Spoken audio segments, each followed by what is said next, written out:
अब अमेरिकी राष्ट्रपति डोनाल्ड ट्रंप को लगने लगा है कि मिडिल ईस्ट में सारी झगड़े की जड़ इजरायली राष्ट्रपति बेंजामिन नेतन्याहू है। उन्होंने कल फ़ोन लगाया नेतन्याहू को और सीधे कहा कि तुम कर क्या रहे हो, क्या तुम पागल हो गए हो।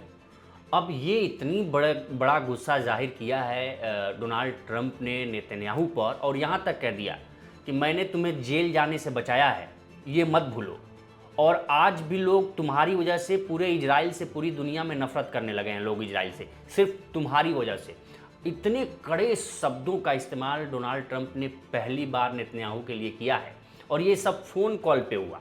ट्रंप को अब लगने लगा है कि ईरान और अमेरिका के बीच की वार्ता में नेतन्याहू खलल डाल रहे हैं। उनको लग रहा है कि नेतन्याहू की वजह से ईरान और अमेरिकी वार्ता बढ़ नहीं पा रही है आगे, इसलिए उन्होंने कहा कि अब जो भी है चीज़ें बंद करो। दरअसल इजराइल लगातार बेरूत पर हमला कर रहा है, बेरूत मतलब लेबनान पर, हिजबुल्लाह पर हमला कर रहा है, जिससे ट्रंप नाराज़ है। ट्रंप को लग रहा है कि बेरूत पर हमले की वजह से ईरान, हमारी अमेरिका और ईरान की वार्ता आगे नहीं बढ़ पा रही है, और इसका नुकसान अमेरिका झेल रहा है। और ये करतूत किसकी है, तो ये बेंजामिन नेतन्याहू की है। उन्होंने फ़ोन कॉल पर उन्होंने साफ कहा कि अब सब चीज़ बंद हो जाना चाहिए। यानी कि अब अमेरिकी राष्ट्रपति को लगने लगा है कि बेंजामिन नेतन्याहू की वजह से ही मिडिल ईस्ट अस्थिर है, और इसके लिए इसका भुगतान पूरी दुनिया कर रही है। और उन्होंने साफ संकेत दे दिया है कि अब कोई बेरूत पर हमला नहीं होना चाहिए, कोई हिजबुल्लाह पे हमला नहीं होना चाहिए। हालांकि इजराइल ने यह कहा है कि अगर हिजबुल्लाह हमला करेगा तो हमला करेंगे। दरअसल क्या है कि पिछली बार भी जो अमेरिका और ईरान वार्ता परवान नहीं चढ़ पाई, उसकी वजह भी है इजराइल। इजराइल ने सारी डेडलाइन को, सीज फायर को तोड़ते हुए हिजबुल्लाह पर हमला कर दिया, बेरूत पर हमला कर दिया, जिसमें आम नागरिक भी मारे गए। और ईरान ने साफ कहा कि ईरान और अमेरिकी वार्ता तब तक आगे नहीं बढ़ेगी जब तक कि ईरान हिजबुल्लाह पर हमला करना, बेरूत पर हमला करना, लेबनान पर हमला करना नहीं छोड़ता है और लेबनान से अपनी सेना वापस नहीं मंगाता है। दरअसल हिजबुल्लाह जो है वो भी शिया समुदाय का एक कट्टरपंथी समूह है जो ईरान के साथ मिलकर लड़ता है, और वो हिजबुल्लाह को जो फंडिंग होती है वो ईरान देता है। इधर हुतियों को भी ईरान देता है।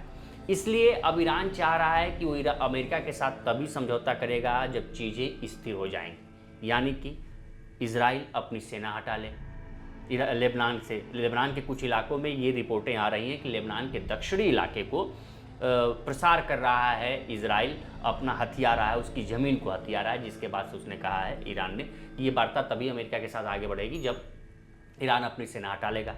ट्रंप इसके लिए दबाव बना रहे हैं। आप इस मैप में देखेंगे तो ये इजराइल है, और इजराइल के जस्ट ऊपर यानी उत्तर में लेबनान है, और लेबनान के दक्षिणी भाग में हिजबुल्लाह का ठिकाना है।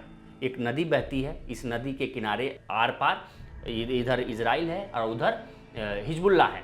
तो इसी के सटे दरअसल ये जो क्षेत्र है, जो इलाका है, इसी की वजह से ये दोनों का बैरियर होता है, और उसी पे लगातार आक्रमण कर रहा है। लिटानी नदी है, लिटानी नदी के उस पार हिजबुल्लाह है और इस पार इजराइल है, और इसी पे हमला कर रहा है। और चूंकि बेरूत में भी, बेरूत राजधानी है लेबनान की, वहाँ मकानें ढहा दी गई हैं, बिल्डिंगें ढहा दी गई हैं, आम नागरिक हताहत हुए हैं। इस बात से भी ट्रंप नाराज़ हैं कि ठीक है, हिजबुल्लाह आप अटैक कर रहा है आप पे, तो आप ज़्यादा एग्रेसिव तरीके से अटैक कर रहे हैं जिसमें आम नागरिक मारे जा रहे हैं। इस बात को भी लेके अमेरिकी राष्ट्रपति डोनाल्ड ट्रंप नाराज चल रहे हैं बेंजामिन नेतन्याहू से, यानी कि इजरायली राष्ट्रपति से। अब उन्होंने इस पर असहमति भी जताई है। उन्होंने कहा है कि भाई इसको अब बंद कर लो, नागरिकों की हत्या हो रही है, आम नागरिक मर रहे हैं, बिल्डिंगें तुम ढा रहे हो, बर्बाद कर रहे हो। आप ईरान में देख लिए हैं कि ईरान से 25 लाख करोड़ का समझौता हुआ है कि अमेरिकी जो भी इंफ्रास्ट्रक्चर तबाह किया है ईरान में, आप 25 लाख करोड़ दीजिए ताकि उसको बनाया जाए।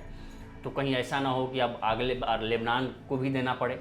इस वजह से अमेरिकी राष्ट्रपति नेतन्याहू से नाराज़ हैं, और जो हमने बताया कि उन्होंने फ़ोन कॉल पर क्या क्या नहीं कह दिया उनको कि जेल जाने से उनको बचाया है, तुम्हारी वजह से अब इजराइल से पूरी दुनिया नफरत करने लगी है। ऐसे कड़े शब्दों का इस्तेमाल उन्होंने किया है, और ये फ़ोन कॉल पे किया है, और ये भी पूछा है कि अब ये सब बंद हो जाना चाहिए, और जब दबाव इजराइल पे उन्होंने बनाया है। तो अब देखने वाली बात होगी कि आखिर इजराइल के आगे की रणनीति क्या होती है, ईरान की आगे की रणनीति क्या होती है, ईरान अमेरिकी वार्ता कितना परवान चढ़ती है।